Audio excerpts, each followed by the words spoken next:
हमारे साथ मंच पर आपके सबसे प्रिय नेता और यहां के मुख्यमंत्री आदरणीय के चंद्रशेखर राव जी, मंच पर उपस्थित दिल्ली के मुख्यमंत्री अरविंद केजरीवाल जी, पंजाब के मुख्यमंत्री श्री भगवत मान जी, सीपीआई के जनरल सेक्रेटरी आदरणीय डी राजा जी और मंच पर उपस्थित सभी बीआरएस पार्टी के सभी वरिष्ठ नेता, यहां पर इस सभा में उपस्थित बीआरएस पार्टी के संगठन के सभी पदाधिकारी, मिनिस्टर्स, सांसद, विधायक, सभी नेता और बड़ी संख्या में, जहां तक मैं देख सकता हूं मुझे लोग ही लोग दिखाई दे रहे हैं, सर दिखाई दे रहे हैं। मैं अगर बाईं तरफ देखता हूं मुझे लोग ही लोग दिखाई दे रहे हैं, सर दिख रहे हैं। दाईं तरफ देखता हूं तो सर दिखाई दे रहे हैं। और मैं जब सामने देखता हूं, जहां तक देख सकता हूं वहां तक मुझे लोग दिखाई दे रहे हैं। मैं इस ऐतिहासिक धरती पर, खम्मम की ऐतिहासिक धरती पर, मैं आदरणीय केसीआर साहब का बहुत बहुत धन्यवाद और आभार प्रकट करता हूं कि यहां पर इतनी बड़ी संख्या में आपने बुला करके पूरे देश को एक संदेश देने का काम किया है। आज सुबह से लगातार हम लोग काम देख रहे हैं। मैं सामने जहां पर बिल्डिंग में हम लोग बैठे थे, ये इंटीग्रेटेड जो ऑफिस बनी है, कॉम्प्लेक्स बना है, एक ये उदाहरण है सरकारों के लिए कि एक जगह कैसे अधिकारी बैठ सकते हैं और जनता को तकलीफ और परेशानी नहीं होगी, एक ही जगह पर समस्या का समाधान हो जाएगा। ये खम्मम वो धरती है जिसने हमेशा इतिहास बनाने का काम किया है। यहां के लोगों ने बड़ी से बड़ी हुकूमत रही होंगी, ताकतें रही होंगी, उनके खिलाफ अपनी आवाज उठाने का काम किया है।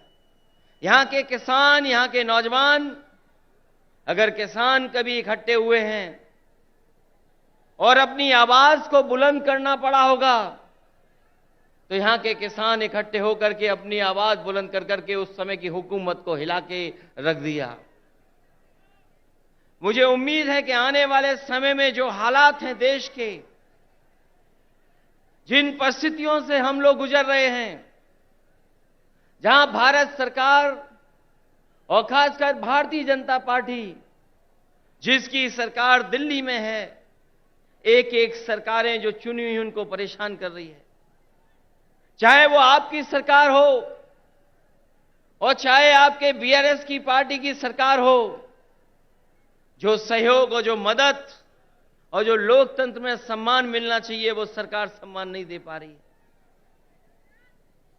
समय समय पर रुकावट कैसे पैदा हो, नेताओं को कैसे परेशान किया जाए, उनके खिलाफ क्या साजिश की जाए, उनके विपक्ष के लोग जो उनके सामने खड़े होकर के सवाल पूछते हैं, उनको किस षड्यंत्र से उनको दबाया जाए, उनकी छवि कैसे खराब की जाए, ये भारतीय जनता पार्टी की सोची समझी सी रणनीति के तहत काम कर रहे हैं।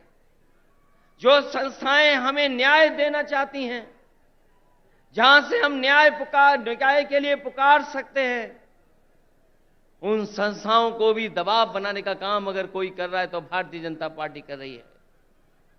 अभी कल ही भारतीय जनता पार्टी की मीटिंग खत्म हुई है और उन्होंने कहा कि 400 दिन बाकी हैं हमें तो लगता था कि ये सरकार तो वो है जो दावा करती थी कि हटेगी नहीं। अब तो वो स्वयं स्वीकार कर रही है कि अब 400 दिन हैं। जो सरकार अपने दिन गिनने लगे,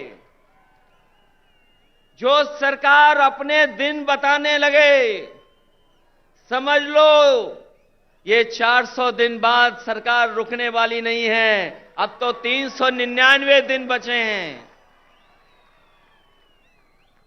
और जैसा कि भारतीय जनता पार्टी का समय समय पर जो बुनियादी मुद्दे हैं कि महंगाई कैसे कम हो, बेरोजगारी कैसे कम हो, हमारे लोग जो भारत छोड़ करके चले जा रहे हैं, कुछ लोग तो अपनी खुशहाली के लिए जा रहे हैं, लेकिन बड़ी संख्या में लाखों लोग ऐसे हैं जो धन दौलत उनके पास है, वो इस देश में रहना नहीं चाहते क्योंकि ये सरकार उनको रहना नहीं देना चाहती।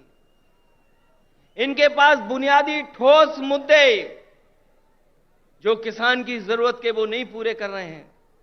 आपको सबको याद होगा, यही बीजेपी के लोगों ने कहा कि हम किसानों की आय 2022 तक दोगुनी कर देंगे, किसान की आमदनी दुगनी हो जाएगी। हालांकि 2023 शुरू हो गया है, लेकिन मुझे तो ये लगता है किसान की तकलीफ और परेशानी को देख करके इन भारतीय जनता पार्टी के लोगों का 2022 अभी खत्म नहीं होगा। इनका 22 खत्म नहीं होगा, 23 आ गया, 24 आ जाएगा। लेकिन भारतीय जनता पार्टी ने जो वादा किया था कि 22 तक हम किसानों की आय दोगुनी कर देंगे, वो अभी दोगुनी नहीं हुई है।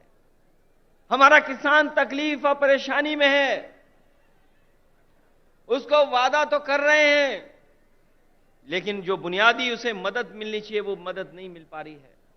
ये हमारा जो नौजवान दिखाई दे रहा है, ये नौकरी और रोजगार की तलाश में अपना भविष्य चौपट कर रहा है। ये सरकार कोई ठोस कदम नहीं उठा पा रही। आपका प्रदेश में तो सरकार है जहां मुख्यमंत्री काम कर रहे हैं, लेकिन हम तो अपने प्रदेश में देखते हैं जहां पर बड़े पैमाने पर बेरोजगारी है। जैसे ही चुनाव आ गया है, इन्होंने तय कर लिया है कि जगह जगह इन्वेस्टमेंट मीट करेंगे और इन्वेस्टमेंट मीट के बहाने लोगों को धोखा देंगे। ये प्रचार के माध्यम से धोखा देना चाहते हैं।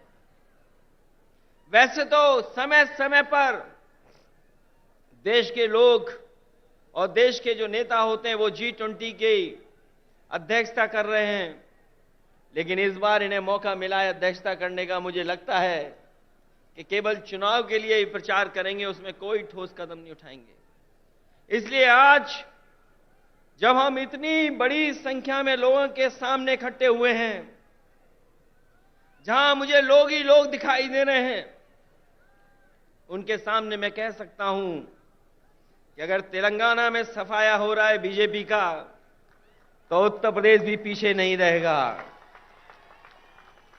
आप अपने प्रदेश से हटाइए, यूपी से हम लोग मिलकर के उनको हटाने का काम करेंगे।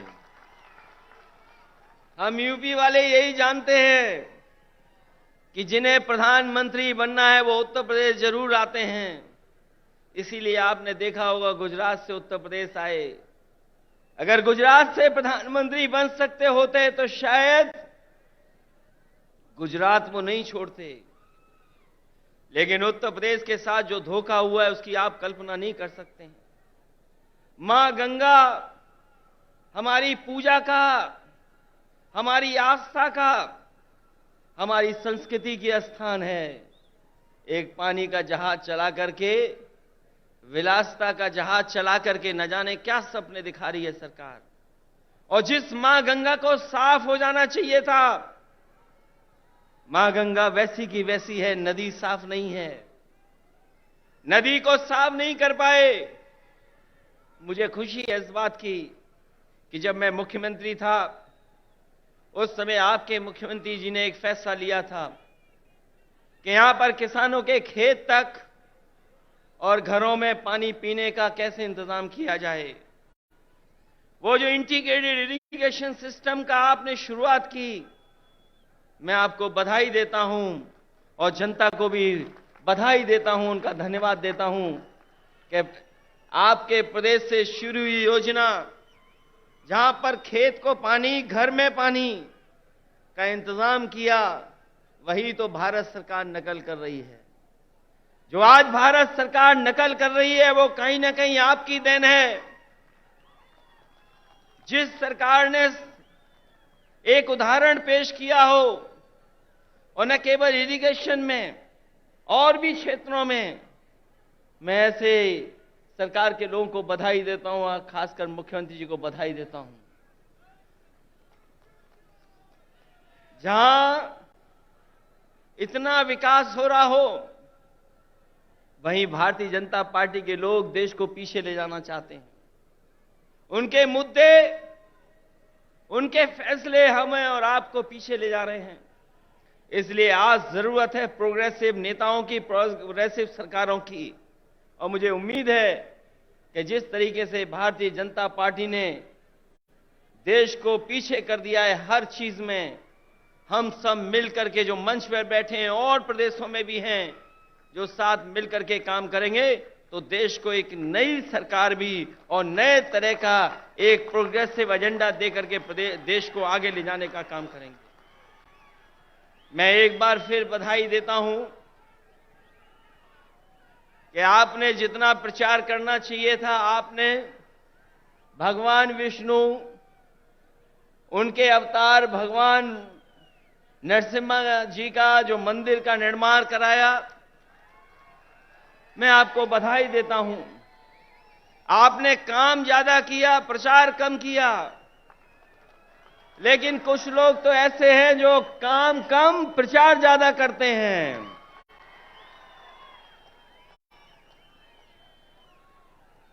इसलिए जब अभी हम लोगों ने त्योहार भी मनाया है, हमारे यहां मकर संक्रांति का त्योहार तब मनाया जाता है जब सूर्य उत्तरायण हो जाता है। अगर हम मकर संक्रांति मनाते हैं तो देश में अलग अलग जगह अलग अलग त्योहार मनाते हैं। अगर सूर्य उत्तरायण हुआ है तो राजनीति दक्षिणायन चली गई है, और उत्तरायण से अगर कोई चीज शुरू हुई है और अगर दक्षिणायन राजनीति शुरू कर रहा है तो मुझे उम्मीद है कि आने वाले समय में बदलाव देश में आएगा और देश में एक नई सरकार होगी। ये भारतीय जनता पार्टी के लोग नहीं रहेंगे, क्योंकि इनके पास भ्रम और जाल फैलाने के अलावा कोई रास्ता नहीं है। ये समय समय पर भ्रम फैलाते हैं, समय समय पर जाल फेंकते हैं। ये भारतीय जनता पार्टी भ्रम जाल पार्टी है, इससे सावधान रहना। हम लोग तो सावधान कर ही रहे हैं, लेकिन आप लोग भी सावधान करना, जिससे देश में एक नया परिवर्तन आए। मैं इन्हीं शब्दों के साथ आप सबका बहुत बहुत स्वागत करता हूं, बधाई देता हूं। इस ऐतिहासिक धरती पर जो ऐतिहासिक जनसभा हुई है उसके लिए बहुत बहुत बधाई। और यहां पर जितने भी दूसरे दलों के नेता हैं, मैं उन सब का स्वागत करता हूं। और एक बार फिर आपके मुख्यमंत्री केसीआर राव साहब का बहुत बहुत स्वागत और बहुत बहुत धन्यवाद और बहुत बहुत बधाई हम सबको यहां पर इकट्ठा करने के लिए और लाने के लिए बहुत बहुत धन्यवाद आपका। సోదరులారా, మనకు కొద్దిగా ఓపిక అవసరము. అతిథులను పిలుచుకున్నాం కాబట్టి కొద్దిసేపట్లోనే నేను మాట్లాడతా. ఇప్పుడు గౌరవనీయులు కమ్యూనిస్ట్ పార్టీ ఆఫ్ ఇండియా ఎవరైతే